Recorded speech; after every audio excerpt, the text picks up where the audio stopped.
Before the Locust, before Emergence Day, humanity spent 79 years killing itself. This is that war. Chapter 1. The Planet. Gears of War does not take place on Earth. The planet is called SERA, and humanity is native to it.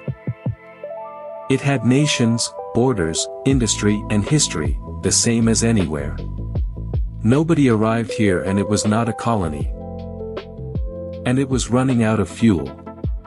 SERA was deep into an energy crisis, and the wars over what was left had already started. Chapter 2. Emulsion. Then they found something underground. A glowing liquid, deep below the surface, in enormous quantity. They called it emulsion.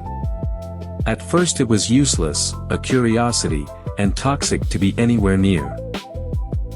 Then a refining process was worked out, and emulsion became the most efficient fuel anyone on SERA had ever seen. It solved the energy crisis overnight. It also decided who mattered, because it was not evenly spread. Remember that word. Emulsion is not set dressing. It causes this war, it creates the lambent, and it ends the entire series. Chapter 3. Two Sides. The nations sitting on emulsion got rich, and they organized. They formed the Coalition of Ordered Governments. The COG is not a country. It is a bloc built on a doctrine called order, and it runs on the idea that the individual comes second. That is worth sitting with. The faction you play as for 6 games is authoritarian by design, and the games are honest about it. The nations without emulsion had to answer that. They banded together as the Union of Independent Republics. Same species. Same planet. One side had the fuel and the other side did not. Chapter 4. The Pendulum Wars. The war that followed lasted 79 years. It is called the Pendulum Wars because the advantage swung back and forth and neither side could finish it. Generations were born into it, fought in it, and died in it without ever seeing peace. This is where the Lancer comes from, and the early one carries a bayonet rather than a chainsaw. It is also where your squad comes from. Marcus Phoenix and Dominic Santiago are Pendulum Wars veterans before the first game begins. Hoffman, Prescott, Bernie, Ty. Every older character you meet was formed here, fighting other human beings. Chapter 5. Aspho Fields.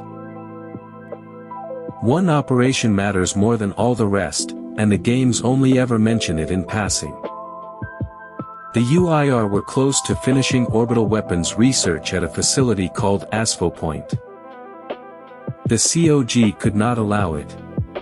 They mounted a raid to take that research and deny it to the other side.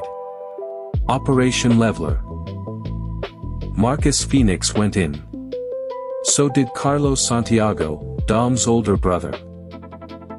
It went wrong. Carlos was hit and pinned down, and Marcus was ordered to hold position rather than go to him. He held it. Carlos did not come home, and Marcus was given the Embry Star, the highest award the COG has. Then he fought beside Carlos's little brother for the rest of his life, knowing exactly how it happened. Chapter 6. The Hammer of Dawn. The research the COG took at Aspho Point became a weapon, and Marcus's father built it. Adam Phoenix was the COG's leading scientist. The Hammer of Dawn is his, a network of orbital satellites that can fire on anywhere on the surface. There is no defending against it. The COG turned it on the UIR and the Pendulum Wars ended almost immediately. 79 years of stalemate, finished by one weapon. The COG had one, and they now had a gun that could burn anything on their own planet. That is where humanity is standing at the end of this episode. Victorious, exhausted, demobilizing, and holding the most destructive thing they have ever built. 6 weeks later, the ground opened up. Next episode. Where the Locust actually came from, and why the answer is worse than aliens.